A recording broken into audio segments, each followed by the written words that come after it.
back to my channel. I'm Rachel, the owner and creator here at the Eclectic Cottage in Spokane, Washington.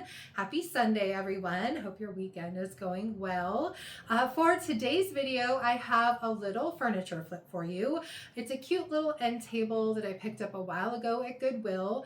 I personally really love the way that this project turned out. I so hope you guys like it too. And without further ado, let's get to today's video. My project for today is this cute little end table I picked up a while back at the Goodwill. It had a pretty significant stain on the top, but I wasn't sure how deep it went. So I started by trying to sand the stain off. I was honestly hoping to be able to stain the top of this little table rather than paint it. The problem though was that the top is veneer and I ended up burning through the veneer in a couple places just trying to get rid of the stain, which didn't happen. So I am going to have to switch to plan B at this point and go ahead and paint the top of this little table. Once I decided to give up on sanding the top, it was time to do the prep work to get this little table ready for some paint. Now, the paints I use don't require the piece to be sanded all the way down to raw wood, which is wonderful. I absolutely love that. But what you do need to do if you're going to use a paint that doesn't require that is make sure that you have a nice clean surface before you start painting. I like to use crud cutter, and for this little table I ended up going over it twice because it was so filthy. And the crud cutter will also help to kind of reduce the shine in some of your finishes as well, which is kind of nice. So I'm just wiping it down really, really well with that crud cutter. And then once I'm done with this step, I like to go over my piece with some clean water just to make sure that I've removed any of the residue that might have been left over by that crud cutter.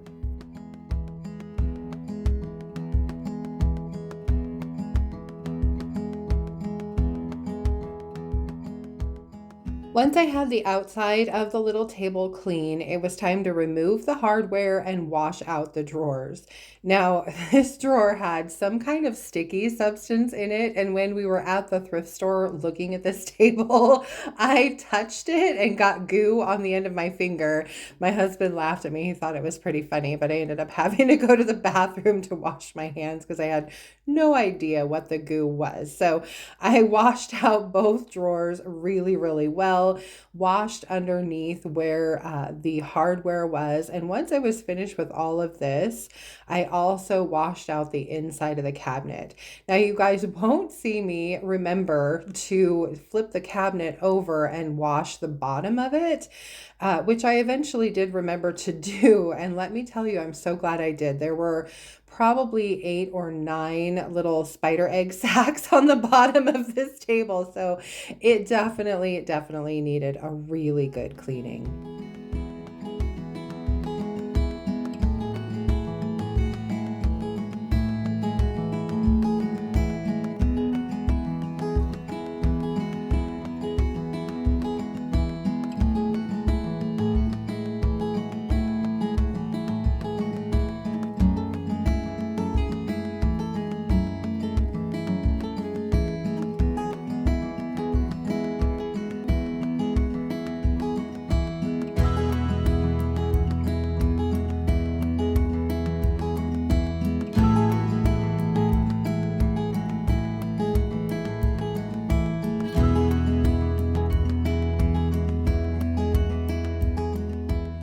The last part of my prep work was to tape off any areas that I didn't want to get paint on. So I just put some blue painter's tape around the ends of the drawer slides and along the sides. And then since I knew I wanted to put decoupage paper on each of the side panels, I went ahead and taped those off as well.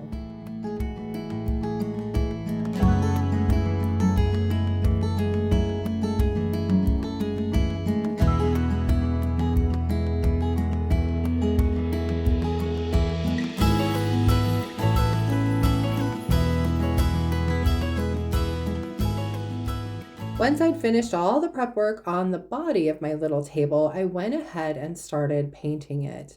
For this project, I am using this beautiful bluish green color called Pantry Door by Sweet Pickins Milk Paint.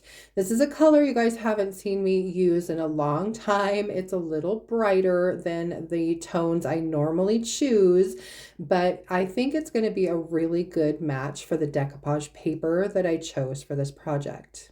Now, even though I really do want to give this table kind of a shabby chic, distressed look, I didn't want to have too much chippy in any one place. So rather than take any chances, I decided to go ahead and add extra bond to my paint. So I am going over this entire little body of the table, except of course for the masked off areas, with 3 coats of this Sweet Pickins Milk Paint.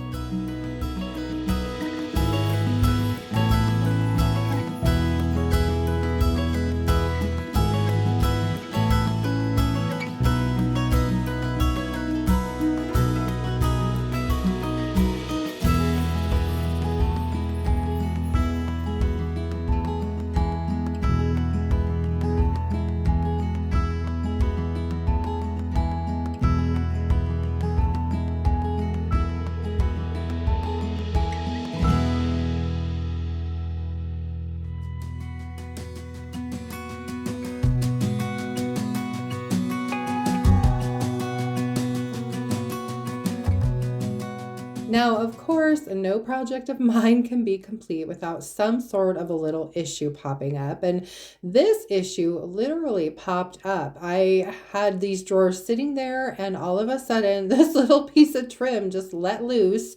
And so I'm having to glue it back down into place. So I'm just using my wood glue, a little paintbrush to make sure I've got good coverage on the sides of this piece of trim. And then I am clamping it back down into place, and of course, cleaning up the wood glue mess.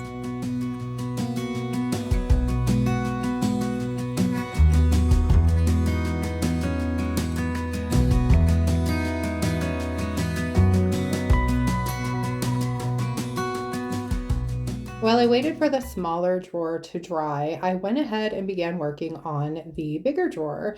And I am just going through basically the same steps here that I did on the body of the cabinet. I'm starting off with masking any areas that I don't want paint, and that includes the little front panels because I'm going to be adding decoupage paper there.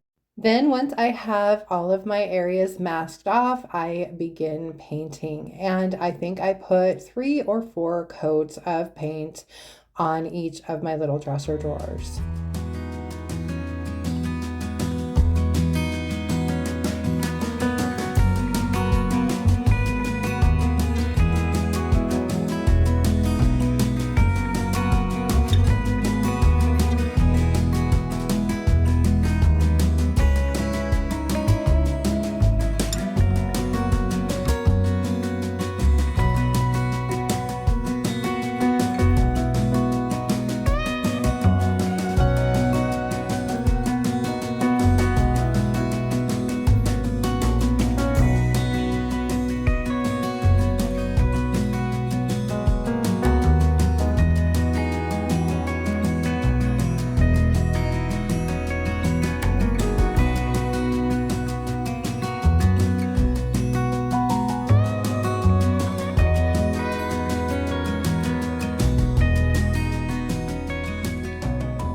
Once I finished with the pantry door portion of my project, I went ahead and began removing all of my masking tape.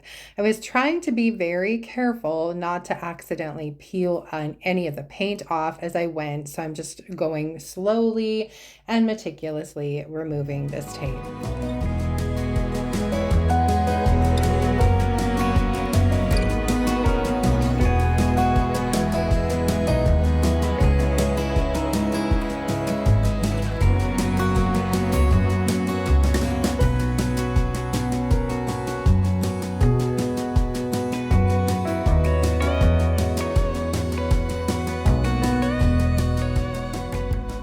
Once I had removed all of the painter's tape, I went ahead and took my little table outside to do some sanding. I like to have a nice smooth surface when I'm finished with a piece, and since milk paint tends to leave some chunks behind at times, I am going over the entire thing with some 220 grit sandpaper. Now, the purpose here isn't only to smooth out my paint, it is also to do a little bit of distressing. As I said earlier, I do want this piece to have kind of an old world, little bit shabby look to it. So I am going around all of the details and the edges and taking just a little bit of that paint off so you can see some of that beautiful wood tone from underneath. You can see here I'm kind of switching back and forth between some 150 grit sandpaper and my 220. The 150 gets down into the paint a little bit easier, but it tends to leave little scratches behind. So I go over it with the 220 to get rid of some of those scratch marks.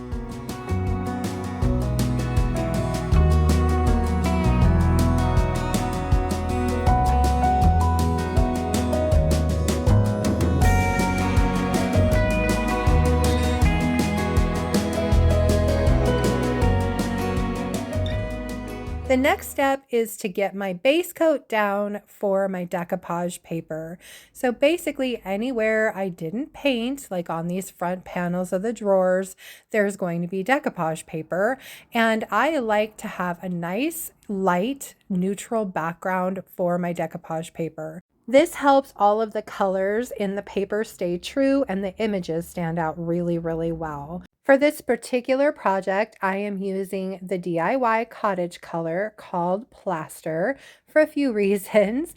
First of all, I like the Cottage colors because they dry nice and smooth with no brushstroke marks.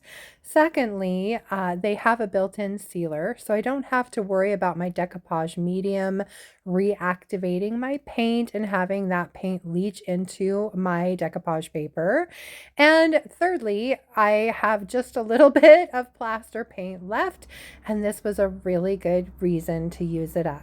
To apply the paint, I'm just using a little artist brush. It's pretty thin and has a bit of a point to it, so it's good for going along those edges.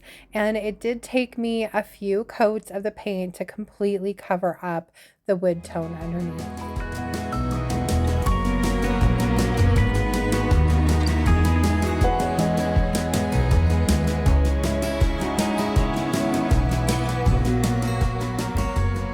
Once I finished with the drawers, it was time to move back to the body of my little table. So again, I'm starting by cleaning off all of that sanding dust, making sure I have a nice clean surface. And then I'm going to paint both of the side panels with that same plaster paint. And of course, once my paint is dry, it's time to start adding my decoupage paper. The paper that I chose for this project is called Blossom Perch. It's a beautiful one by Redesign with Prima. It was basically the jumping off point for this entire project and the reason that I chose the pantry door color to begin with. I cut my paper into strips just wide enough to go onto the side panels, and then I'm quickly steaming out any wrinkles in them, and then I am just lining that paper up to make sure that it fits in there just the way that it's supposed to. And while I hold it in place with one hand, I am going to add a little starter strip of my decoupage medium to hold that paper in place so that I can decoupage the rest of it down. For my medium, I am using Sweet Pickins Top Coat in matte, and I'm just putting a nice even coat down, and then I am laying that paper down over the top and then using my brush to push out any wrinkles or bubbles and make sure that it's completely smooth and flat as I move down the surface. So once I have the decoupage medium down, I lay my paper down, smooth it out, and then go over it with a second coat of that decoupage medium. Once I had finished putting decoupage paper on both sides of the body of my little table, I set that aside and went back to work on the drawers. For the drawers, I had to cut out little strips of the decoupage paper and then make sure each one fit inside of the panel it was supposed to go into. And then, of course, before I could decoupage them down, I needed to steam out the wrinkles. Again, for my medium, I'm just using that Sweet Pickins top coat in matte. I laid each piece down and into the panel, peeled back some of the paper, and then laid down a little bit of that medium along one side, trying to be careful to keep it inside the panel as best I could. Then I laid that particular part of the paper down, smoothed it out with my hands, and then worked my way down the rest of the drawer. I'm using my brush and some pressure to just smooth it out and make sure I don't have any wrinkles or air bubbles in my decoupage paper. I worked my way up the drawers, just doing the same procedure for each of the panels.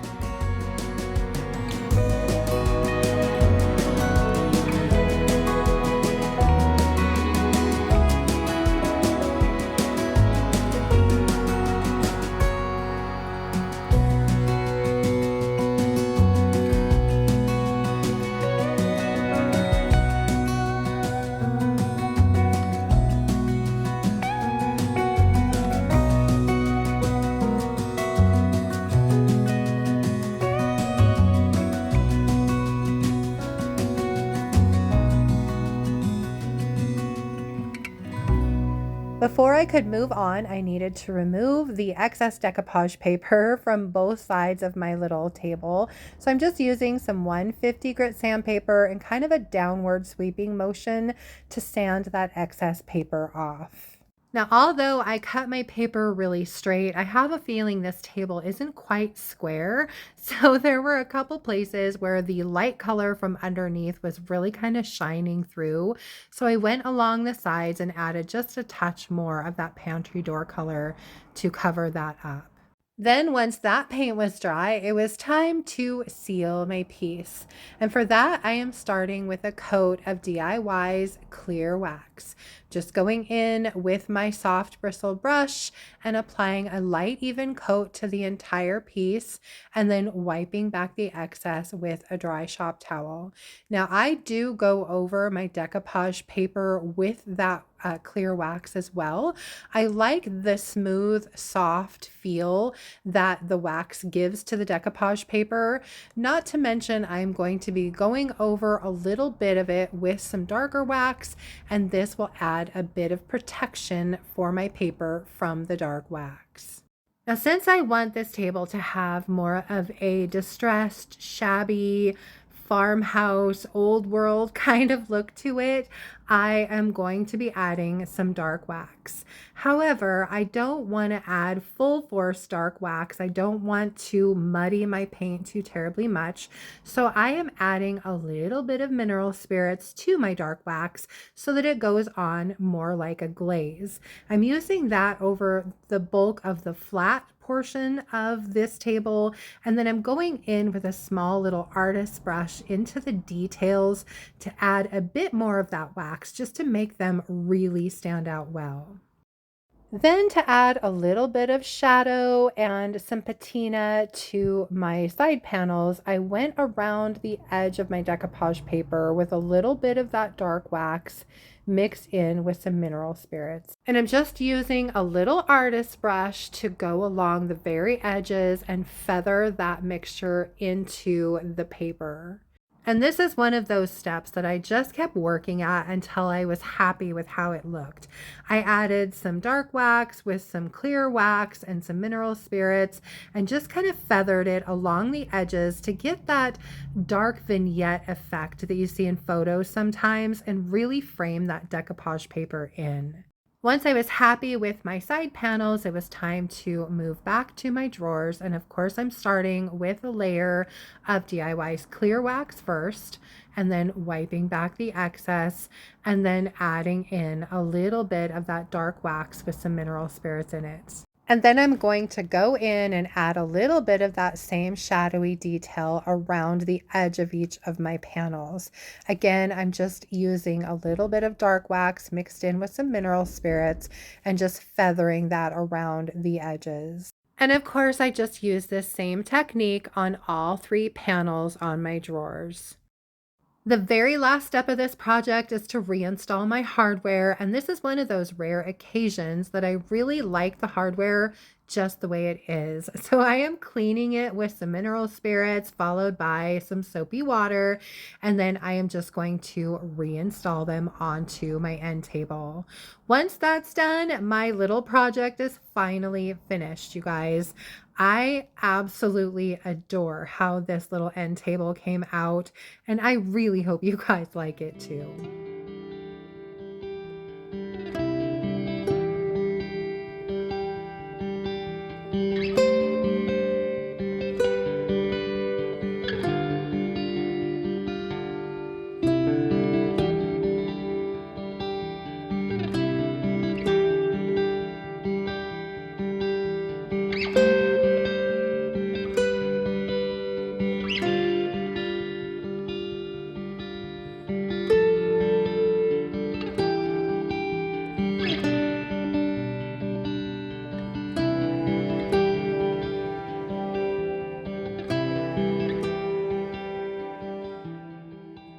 Well, that is it from here for today, you guys. I hope you liked my little end table makeover, and I hope you enjoyed today's video. If you did, please remember to give it a thumbs up. I so appreciate that. And if you haven't already, I would love it if you would subscribe to my channel and then just hit the little notification bell so you don't miss anything. And then, of course, don't forget to drop a comment below and let me know what you thought of today's project. Just a quick reminder too, I do carry a full range of DIY products here in my shop as well as on my website at www.theeclecticcottagespokane.com.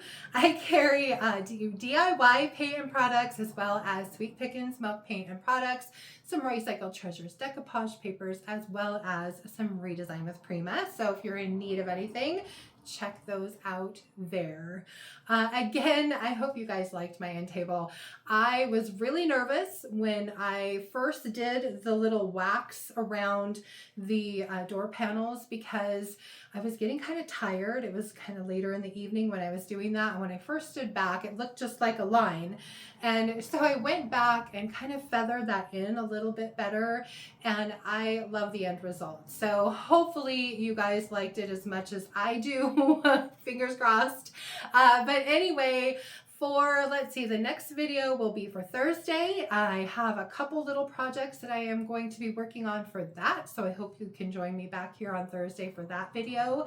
Until then, have a fantastic whatever's left of your weekend and beginning of the week. And thank you guys so much for being here. I appreciate it. And I'll see you back here on Thursday. Bye.